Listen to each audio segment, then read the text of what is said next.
Hey everybody, Ben here, and welcome to the monthly meta. This is where we get together and have a look at two things in Blood Bowl. What's legal and what's lethal. So we have a look and see what is available in Blood Bowl. So if you are just joining, you're just coming back to it, you want to know what's kicking around, we'll go through everything that's available for Blood Bowl. We'll talk you through what you need and what you can treat yourself with when you've got nothing else to buy. And the second part is we're going to look at tournament results, NAF tournaments only, but there are thousands of results, so we can get a really good grip on what's doing really well, what's being really popular, and what perhaps needs a little bit of love. Anyway, let's have a look at what's legal. Okay, so Norse were released last week, so welcome to format 2020-14, being that Spike 14 was released, so we are now in the era of Spike 14.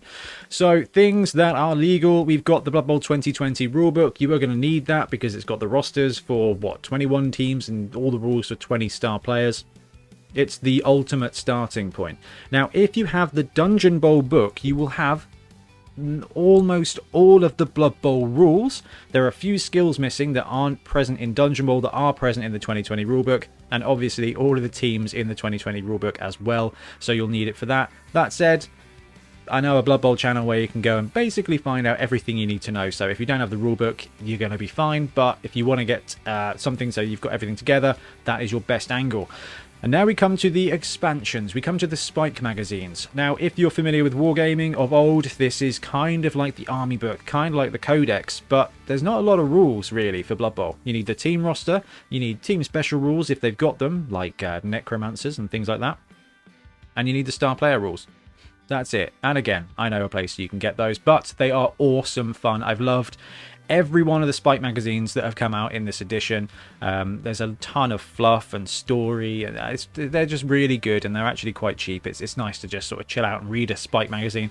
So Spike 11 has the necromantic rules. You've got some star player rules in there. You've got the team rules for the necromantic team, and there's some fun extras. You've got, I believe, a wizard. You've got an undead themed tournament.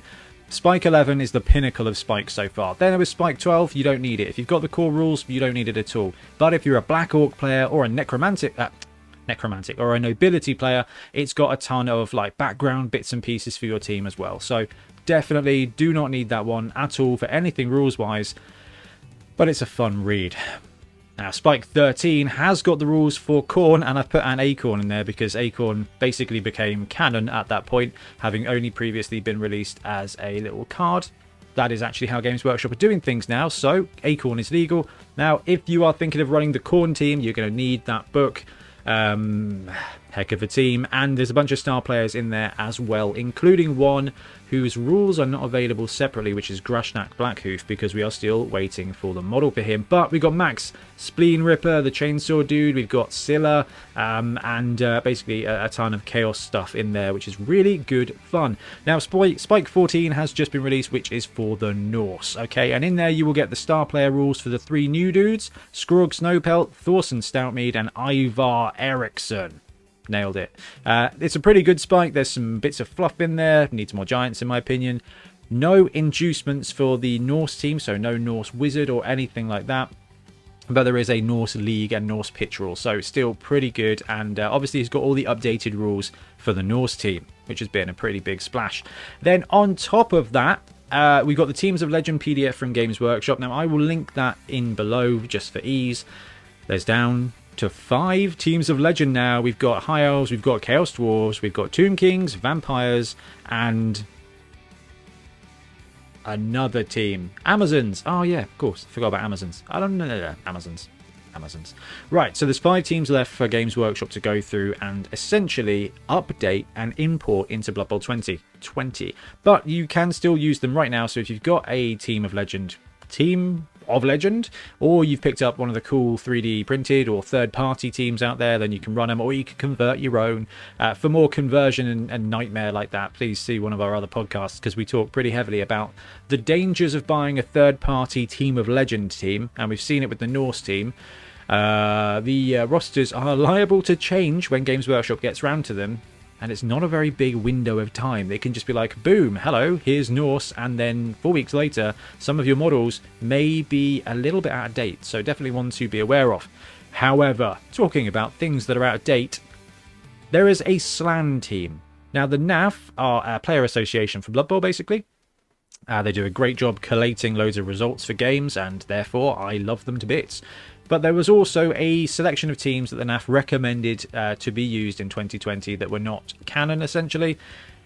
And the first one was Demons of Khorne. Demons of Khorne has now been retired and replaced by the Khorne roster, as it should be. There was the Bretonnian team, which Games Workshop basically took and turned into the Nobility team. So Bretonnians are now retired as well. But there is one team left standing, which is the Slann team. So basically their deal is they leap around like nothing else. And they've got the pogo stick trait, which means they leap on their agility with no modifiers. They are a team of frog people. Now, if you've played Blood Bowl 2, this is basically, they took the Slann roster and made them Kislev. Same rules, same team, just properly themed with space frogs from old Warhammer. I love it to bits. And Punga has a very, very tasty looking 3D printed Slann team this month. So oh, it's the 1st of May. Where's my Slann team, Punga? Right, and the last bit of like the core rules section of Blood Bowl is the FAQs. Now, it is the 1st of May as I'm filming today.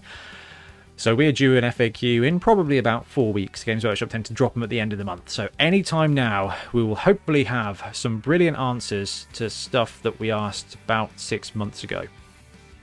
So I don't think we'll get some clarifications on some of the North Star players, but fingers crossed. Anyway, that's the core part of the rules. And on an extra kind of note, there are some star players kicking around that the rules are only available in the packet and or on Games Workshop's website. So in the Games Workshop downloads part under Blood Bowl, there are a ton of star players now, which is great. Basically, all the star players that are being released now that have the rules in the packet, there's online PDF downloads for as well. But Creek, Barrack, Farblast, Bomber Dribble Snot and Fungus the Loon were all released outside of a patent, so outside of a Spike magazine. So I believe this is the only place to find the rules for them is actually on the website by downloading one of the star player PDFs. But there's a load of star player information on there, which is actually really useful. And then we come to the fun bit. So this is optional, but fun. So if you're going to a tournament, if you're going to be running a league, if you're going to be playing Blood Bowl or whatever, then the first page, everything you need. Right, Spike Magazine's rulebook, and there's some electronic download things that you can go along with as well. But that's literally the tip of the Blood Bowl iceberg. If you want rules for giants, for designing your own players, for umpteen wizards and absolute carnage and madness and orc drummers and all sorts of things, and Blood Bowl 7s, Death Zone is a fantastic book. It's just literally cover to cover of excellent fun rules. So if you love Blood Bowl, if you want to add more to it, some of it you can use in your league depending. Hardly any of it appears in tournaments, although we include giants in our 11s tournaments because they are excellent fun. So Death Zone is an absolutely brilliant book to pick up if you're a fan of Blood Bowl. Now there's only the 2021 version, but maybe we'll see another one at some point. Okay, additionally to that, there's special play cards and pitches. Now, special play cards are part of the rules.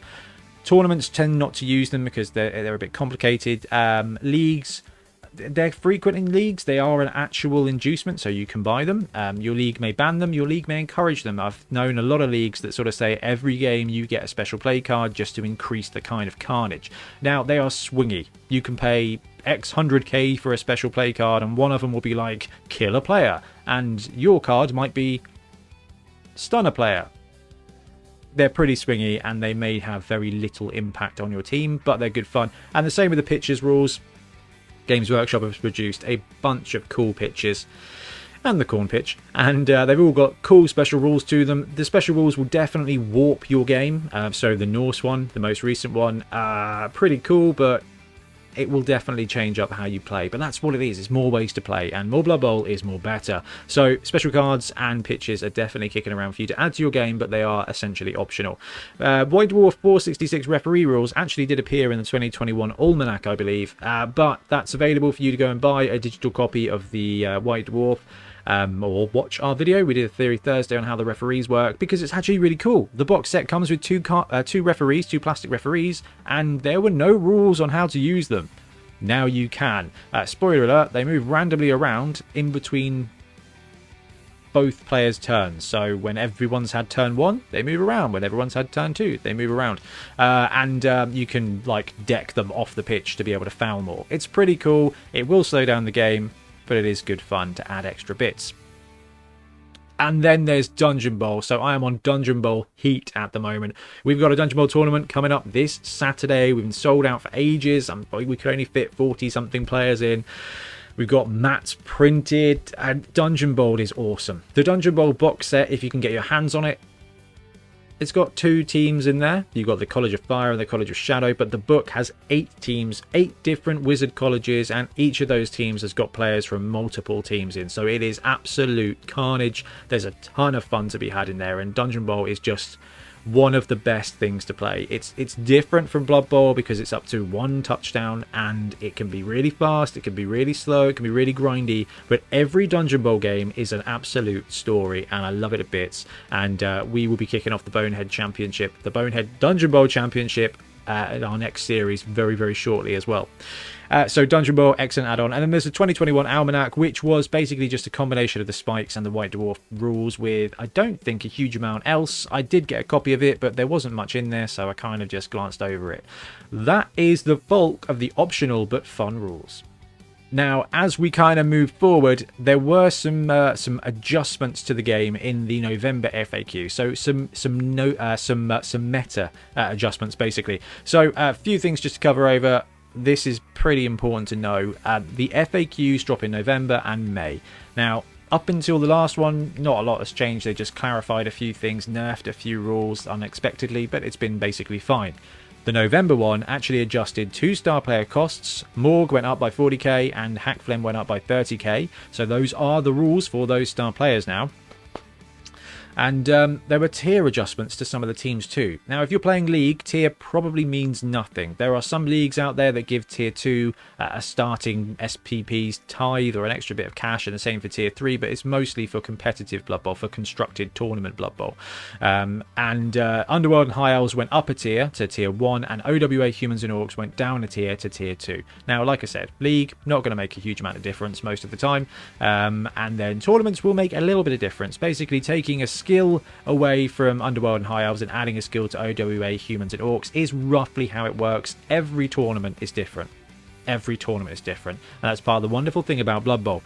And the swarming rule was changed as well. So basically now you can only swarm onto the pitch as many players as you've already got on the pitch who have swarming. So if you're running Underworld or Snotlings and you've got 1 Snotling with swarming on the pitch, regardless of that D3 roll for swarming, you can only bring on 1 Snotling. If you had 2 Snotlings, you could bring on up to 2, assuming you rolled a 2 or more on the D3. So some big changes there. Now in a minute we're going to have a look at win percentage and games play, and we'll kind of see how much that's been influenced by these changes. But I think it's important to look at what's next. So we've had a ton of star players released this year. We've got Bomber, Dribble, Snot, Fungus, the Loon. There's some great stuff. Some great star players that have fit outside of the Spike rotation. So we were waiting for Goblin Spike to be redone or something, and then boom, they just dropped 2 Goblin star players. We had Creek Rustgouger just dropped randomly, and the same for Barrack Farblast. So we don't know what star players they're going to just sculpt up and chuck out to us. But we are waiting on a few star player models. So we're still waiting for Rumbelow Sheepskin to be released. It's been previewed now, and it's a pretty cool model. But we're not sure when that's going to drop. I imagine we'll just get a Sunday notification saying, hey, this is coming out on the following Friday. In fact, I'm filming this on a Sunday. This could very well land this evening.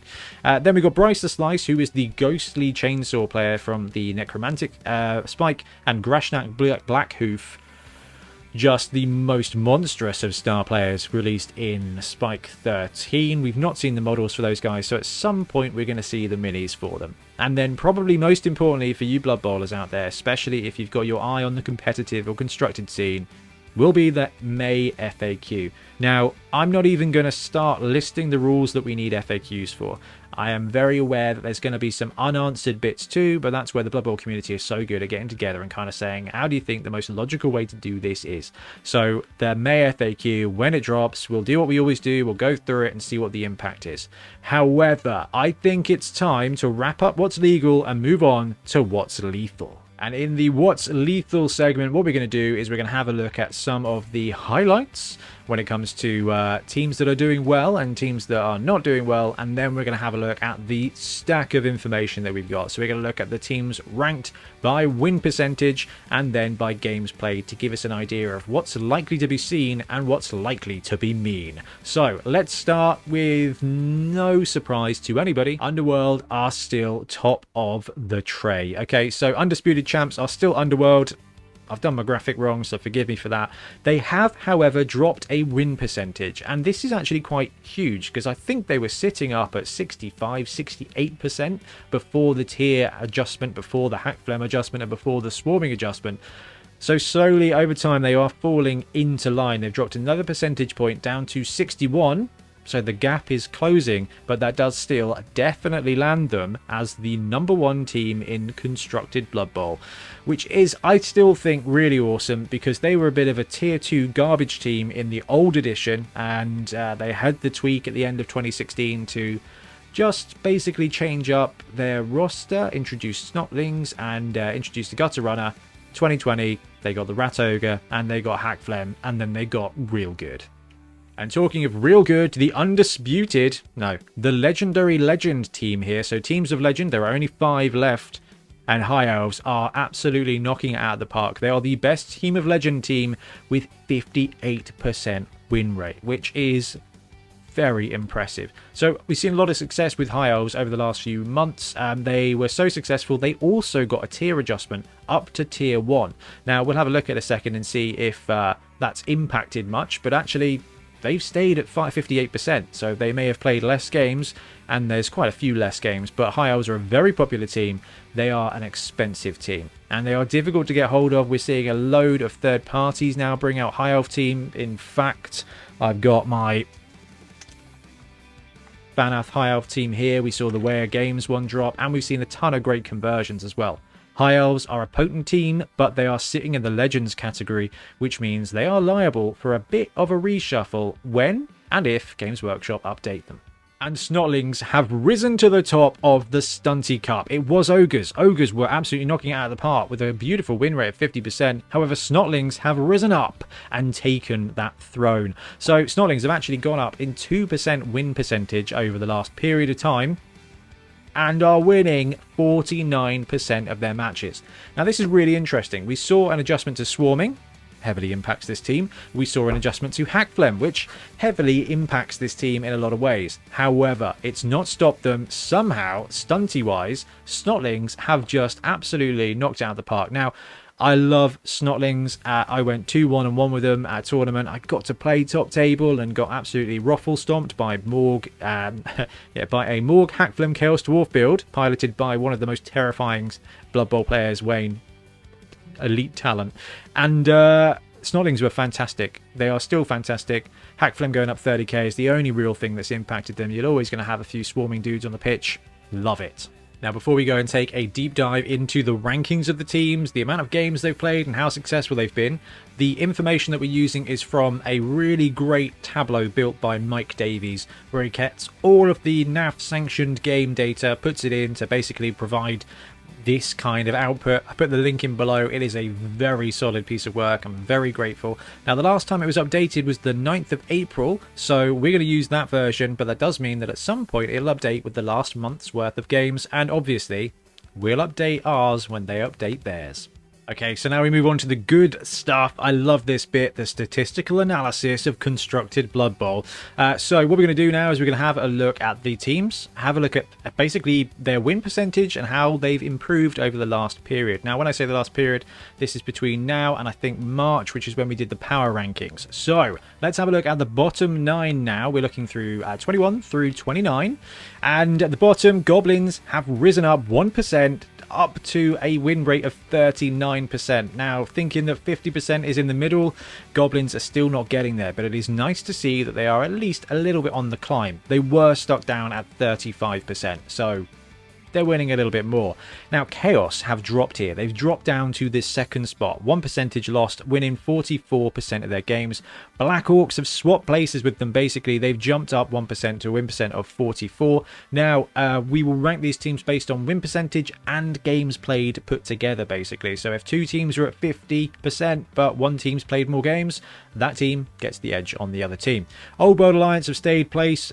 Even though they've dropped down to tier 2, it's done basically nothing to their win percentage, so still in the bottom 4 teams of Blood Bowl. Now, Vampires, one of the teams of legend, had a bit of a bumpy transition into Blood Bowl 2020 with a pretty mega rules change. They're doing okay. They've dropped 1% down to 46% win rate, but 46% is still not bad. And they do have a couple of absolutely cracking wins in there. I think they went 6-0 or 9-0 at Blood Bowl.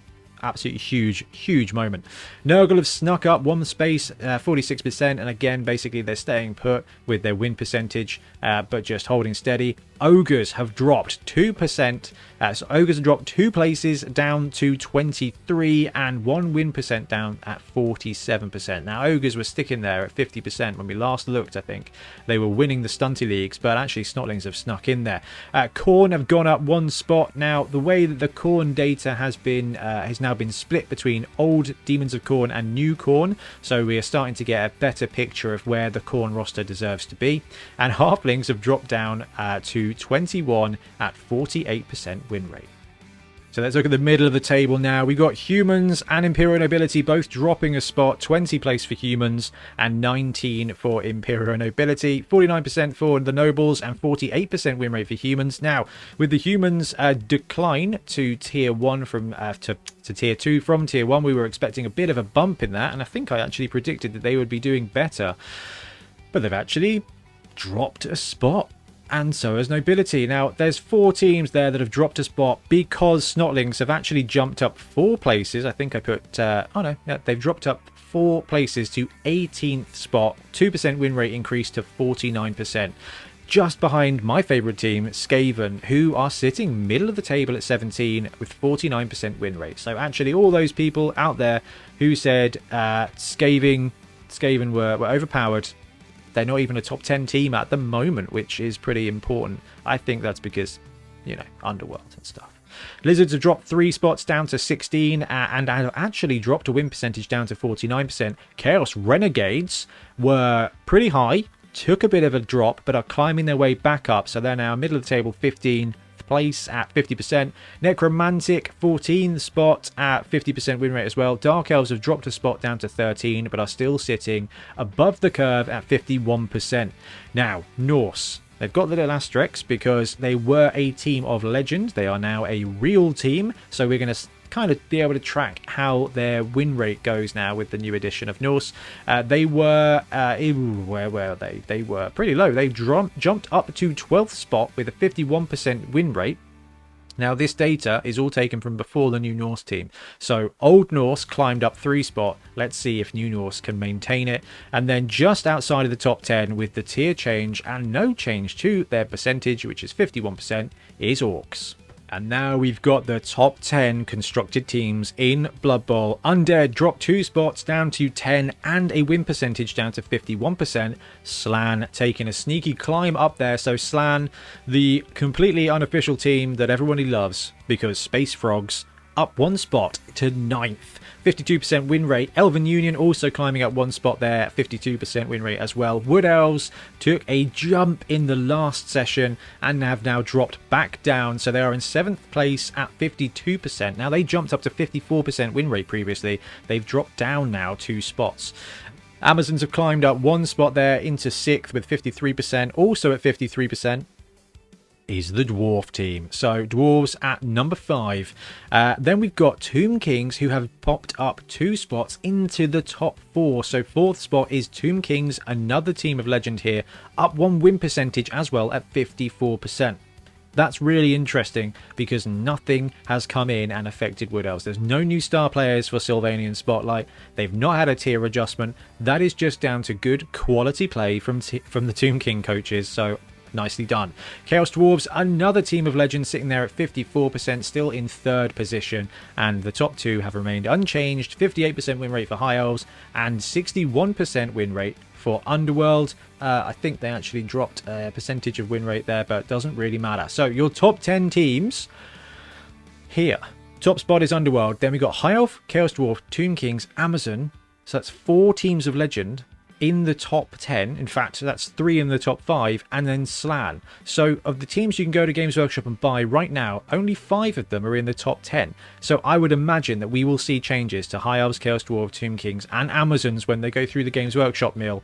And at some point, hopefully, they'll bring Slann into the fold, but I would imagine they'll end up with a little tweak there as well. Alright, let's now have a quick look at which teams are the most popular with the most games played. So, bottom of the table, Slann. Even though they are in the top 9 teams, they are at the bottom 1 team of being popular in Blood Bowl. You never know. We might see a bit of an increase with the new Punga team. Plus, they're amazing, and we've got several Slann teams rostered ready for Dungeon Bowl this weekend. So, come on, Slann, let's get you some percentage. Khorne, with the split, are at the bottom, but that is because we've taken out the old Demons of Khorne games. There was only 300 or so, so it has dropped Khorne down, but actually now we can see that Khorne have had 500 games recorded since they dropped in, what, November? That's pretty great. OWA jumped up 1 spot, so has Vampires, but that'll be with Khorne shifting down. High Elves have gone up 2 spots, so they've had 200 new games recorded. So being in the top of the Blood Bowl game will definitely make you more popular. Everybody else has basically stayed put here. And middle of the table rankings, Amazons have dropped 1, Nobility have climbed up a little bit. Tomb Kings have actually got less popular, even though they've become more winning. They're better at winning. Goblins have become slightly more popular now. Got to assume that's with the 2 new stars. Bomber Dribble Snot, watch out. Absolute top rated star player here. The guy is amazing. For 50k, he will dominate. 50k and 2 bribes, 150k. He's still half the price of Griff and can absolutely influence the game. We got Chaos, Halflings, Dark Elves, and Chaos Dwarves there at 11. At the top 10 teams with games recorded overall, so this is not in the last period, this is just overall, we got Norse dropping a spot, Skaven climbing a little bit into 9th place, which I love to see. Underworld, Necro, Black Orc, Lizard, and Human all staying at their respective spots. Dwarves have got slightly less popular. They've dropped 2 places there. Orcs going up into the 2nd most played team in constructed Blood Bowl. And Underworld, it's not Underworld. Where are Underworld? They're down at 8th. Garbage. No one likes them anymore. He jokes. Undead taking the top spot there, an extra 450 games played, 2,300 recorded NAF games of Undead, makes Undead the most popular team at Constructed Blood Bowl. But before we move on, I thought we'd have a look and see at what the most popular teams were in the last period. So you'll see the ranking on the left-hand side, as in what they are actually ranked in total games played, but in this last period here, you'll see that Black Orcs were 10th with 225 games, Dark Elves 250, Necro 250, Chaos Dwarf 275, and Skaven 275. Humans with 300 were the 5th most played team in the last period. Dwarves 350, Lizards 400, Undead 450, and Orc 475. So number 1 and number 2 were the number 1 and number 2 most played teams in the last period. Lizards, Dwarves, and Humans. So the top 5 teams were the top 5 most popular in the last period as well. The only kind of outliers here, 12 for Dark Elves and Chaos Dwarves were the only kind of outliers. But still, these are the teams that you would have been most likely to see in tournaments in the last period. Okay, I have talked far too much about Blood Bowl now, so we know what's legal, we know what's lethal, we know what's there for you to go and play with, there for you to go buy, and where to get the rules from it. So, naturally, I'm going to wrap up now. Thank you very much for watching. We'll be back soon with more Blood Bowl content. Happy blocking. Thanks very much for watching. We really appreciate your support. If you want to help support the channel even further, please like and subscribe, or come join us on our Patreon.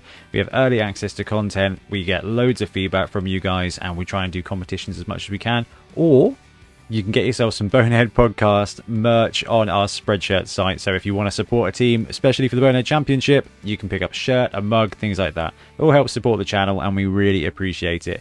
Anyway, links below. Thank you very much. Happy blocking.